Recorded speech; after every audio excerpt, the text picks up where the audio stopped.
This video will discuss the use of duplets in compound meter. There are times in compound meter when it's necessary to divide a note into two equal parts.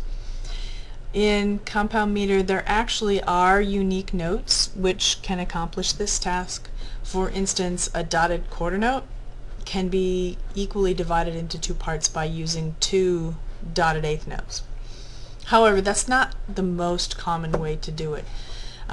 More commonly, you will see the dotted quarter note divided into two parts by using a duplet or a borrowed division based on simple meter, very similar to a triplet in simple meter.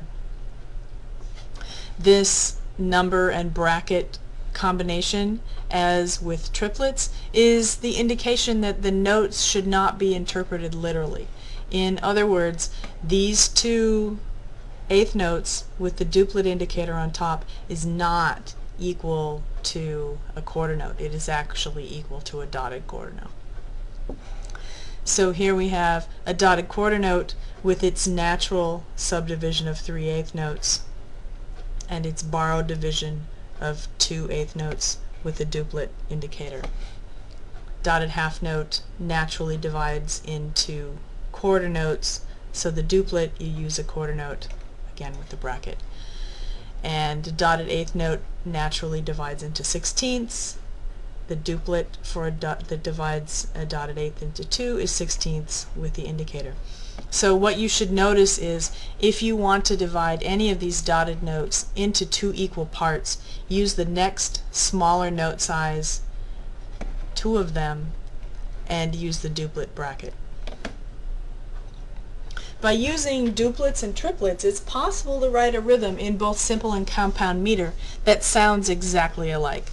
And here we have an example of that in 2/4 or 6/8. Both of these are duple meters, 2 beats per measure.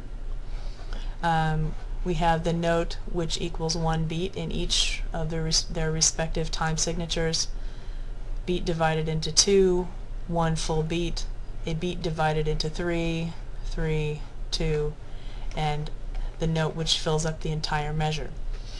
Notice that when you're in simple meter, there is no indicator when you're dividing a note into two equal parts because that is the natural subdivision. But there is an indicator when you're dividing into three equal parts because that is the borrowed division. And in compound meter, you need an indicator to divide a note into two equal parts but not into three. So this rhythm sounds like this, and there's no way to know based on what you are hearing which one I am reading, which is sort of fun to me. And this is also an area where using the Gordon syllables is really useful. So here's our beat, and the rhythm is as follows: do, do, day, do, do, da, dee, do, da, dee, do, day, do, off. And that is exactly the same regardless of whether you are reading the 2/4 or the 6/8 example.